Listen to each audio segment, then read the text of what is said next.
Hi, I'm Grace Yoon, and we're going behind the scenes of Thunderbolts.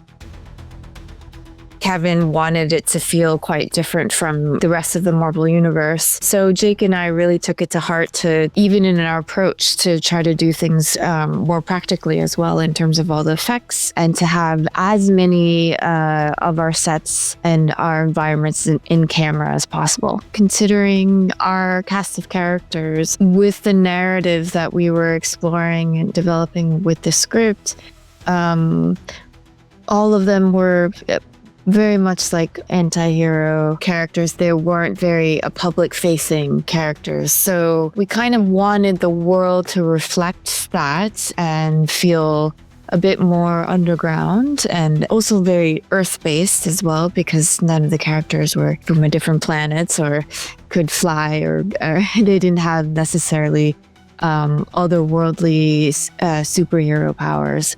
They were very human, Earth-based. So I think the world that we were trying to design needed to feel very grounded in that. And Jake in particular wanted to explore quite a limited color palette for this world based in natural, neutral colors, along with lots of blacks and grays and earth tones, which is, I think, in contrast to what we see, Marvel exploring so many different styles of design, like it's spanning the universe, multi-universe. So they really have explored many beautiful and interesting worlds in the whole rainbow of colors. So I think for this one, we wanted to keep it quite contained. In this storyline, we are exploring a lot of what we as human beings can go through. Dark and lights were explored, and it's less about good and evil, but it's more about the experiences we go through, in times of sadness and isolation and loneliness and grief, and how we cope with trauma, and that can lead to friendships and lead to deeper understanding of how important human connection is. We didn't really pair melodic themes with characters, and this was something we weren't sure. Even Jake at the start was like, I'm not sure that each character has a theme. And so that was part of the discovery. That was part of the discovery process, was answering that question. In the end, I think the reason why that didn't work, and Rafik said it recently in a previous interview that was really, I think insightful, which is that ultimately, this is the Thunderbolts. It's a group, this is group energy. This is collectivist energy. And so we have a theme that emerges for Thunderbolts in the way that the Thunderbolts sort of emerge in the story. And we have themes that capture a very particular emotional resonance, but that are also modular and portable into a variety of emotional spaces and serve in a broad number of functions. Because the other thing about this movie, it's not an action movie. It's not a comedy. It's not a psychological drama. It's not, it's all of these things actually. And so the music, in each DNA component of the music, needs to float and support all of those different places that the film needs to go. The only theme that we developed in the scoring process was Sentry's theme. Yeah. That was the only time where... Character theme, you mean? Character theme. Only character theme. Yeah. So that's... For me, that was a pretty cool, just to be able to, just to be able to originate a theme for a character is pretty sick. It's great. I think it'd be sick. From Marvel's side, they were looking to create a film that's not necessarily completely reinventing what a Marvel movie is, but is definitely trying to kind of stretch outside of what that core might be. People might be surprised to hear this, but we definitely put our stamp on the music and put ourselves into it and found ourselves in it. But late in the process, we got a note that was, rather than it being this needs to sound more Marvel, it doesn't whatever enough, we were this needs to sound more Sunlux. And so we had a week where we're just furiously Sunluxifying things even more. I mean, just logistically speaking, one of the things that we wanted to do differently was we wanted to be on the ground level for the development of the film. And as you might know, a film score usually is exclusively part of the post-production process. And in the case of Thunderbolts, as was the case in the first film we did, Everything Everywhere All at Once, we got involved in pre-production. So we were super excited to start to explore the emotional sound of this movie. And we had selfish reasons for doing that. We didn't want to be chasing temp music, music that is laid in the editorial process to help figure out how how the edit comes together and stuff.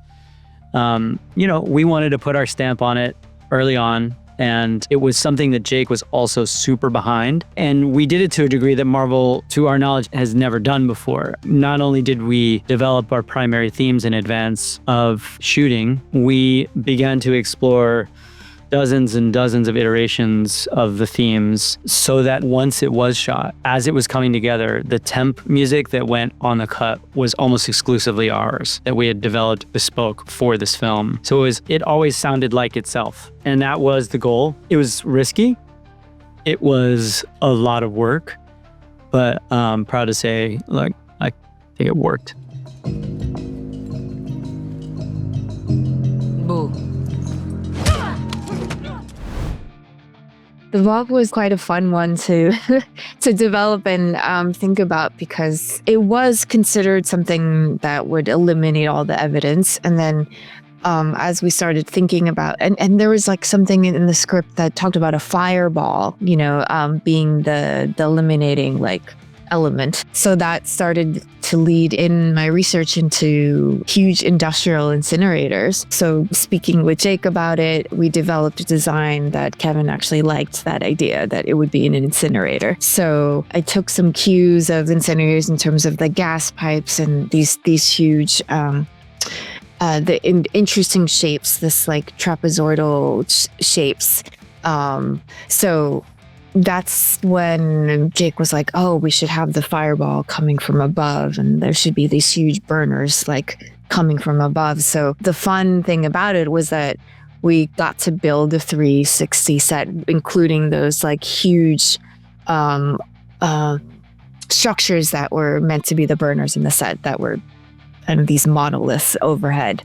And we had this grading system underneath, which was kind of challenging to the stunts team, but they definitely rolled with it. Heidi and her team rolled with it, and we figured out ways to do all those crazy stunts on this graded floor, and then also hide some lighting elements in there that helped light the characters. So that whole thing was one piece, which was a lot of fun to think about and also work with our wonderful VFX supervisor, Jake Morrison, and our special effects supervisor as well, in creating how the fireball effect would happen, and how our stunts team would have this interactive light with all the ash blow out, and they would fly back and hit the rock walls and all that stuff. So it was connected, so the incinerator into that larger hallway. Well, we built a structure where it was a cylinder that was broken up into quarters and then also broken up into eighths,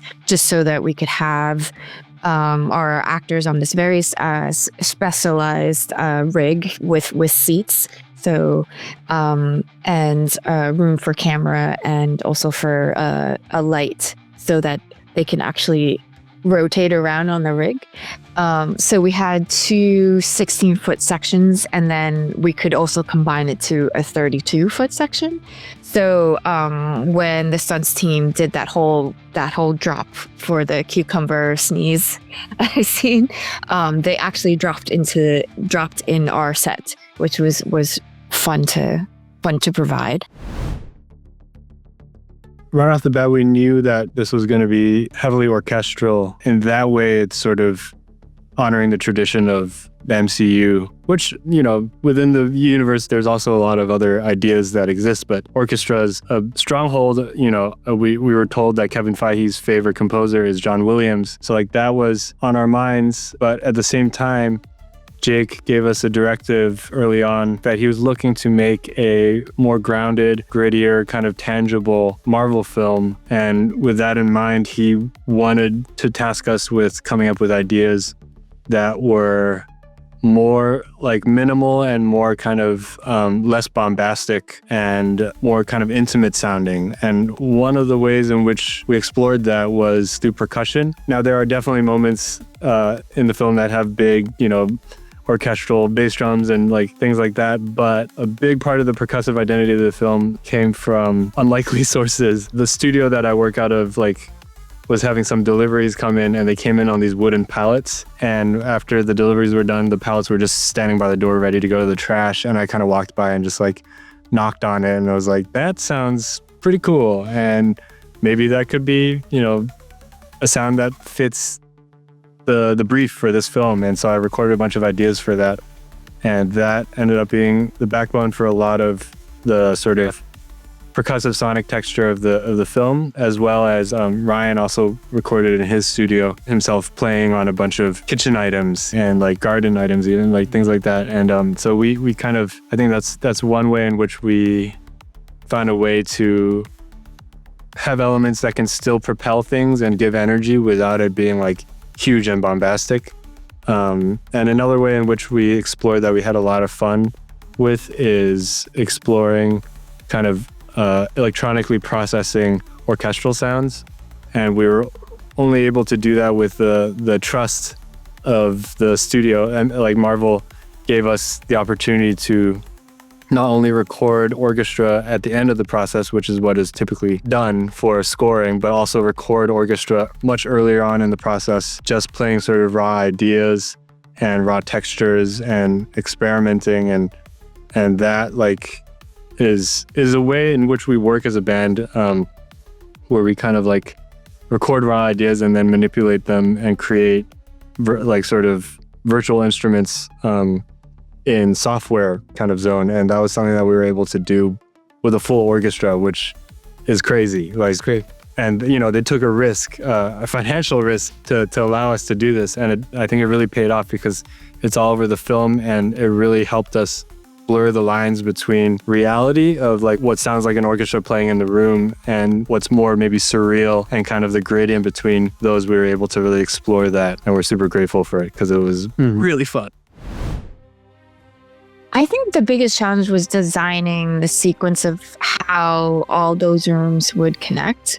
So something that, it actually started from whiteboard little sketches that I would do in my office, and Jake and I would think about okay, so the trajectory of of how Yelena's trajectory, and initially actually we had void rooms for our main characters as well, because at one point we were possibly thinking that they would run through all the other characters' void rooms, but it got streamlined and it worked better, we thought, narratively for Yelena's trajectory to be our main focus. So I did some, worked with set designers to do the drawings. And then we also had a 3D modeler in our office. So we had all these 3D modeling machines printing out all of Yelena's void rooms. And it really helped in terms of visualizing physically how these void rooms would connect and how the gravity shift would connect and what would be the portals I would call. For instance,